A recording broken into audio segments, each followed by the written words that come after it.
because women are the foundation for population growth, and without the population we wouldn't have people making an impact and people making changes. And it's also important to celebrate Women's History Month because a lot of the time women are overlooked in terms of getting recognition for the changes and the impact that they've made. So it's awesome that we have an actual month where we can recognize those women and give them credit where it's due. All aspects of American history that never get discussed, whether it be Chicano history, Black history, and women's history is a part of that because women have played such an integral role in the development of this country, raising our children, taking care of their husbands, being cared for, being caregivers, and I think a lot of that is missed in the regular history, so that's why it's important, so we get to know all the nuances and all the facts that women have been able to help us with in American history. It gives the chance for women and men and people of color to organize and come together and empower each other.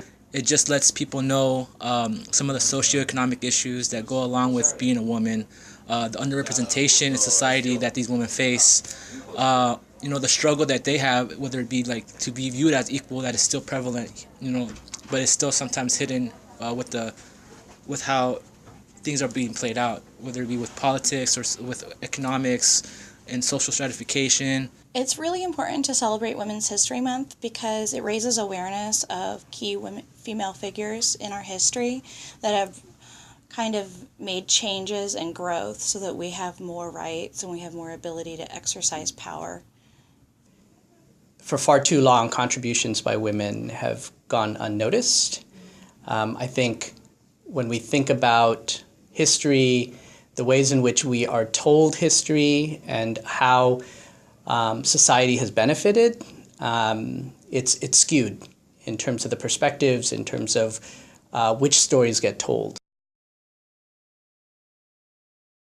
My mother, Mary Olubusaya Ogorino, and the reason why I admire her is because she basically sets an example for what a woman should be. She's caring, loving, she has ambition, and she's always inspired me to do better.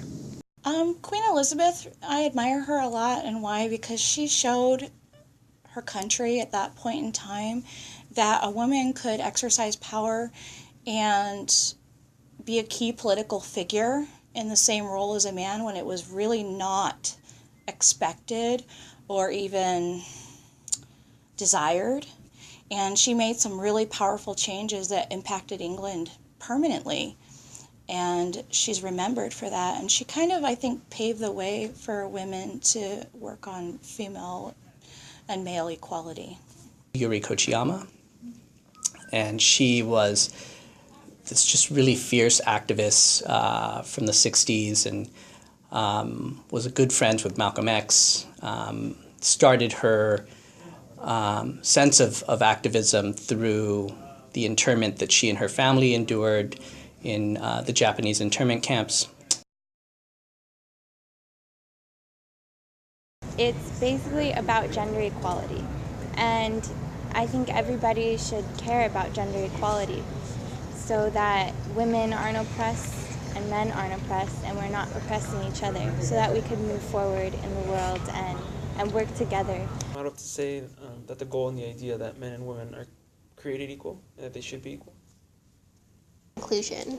Feminism includes men and women of all colors and shapes, and feminism also includes everyone's experiences and their voices. It doesn't put one gender over the other, but it empowers equality for all genders. It's about recognizing that people just want to be treated fairly, that they want the same things as others, which is quality of life, an opportunity to move and advance in the ways that others are being given. It encourages gender equality so that males and females are not stuck into a defined role that may not feel comfortable or natural to them.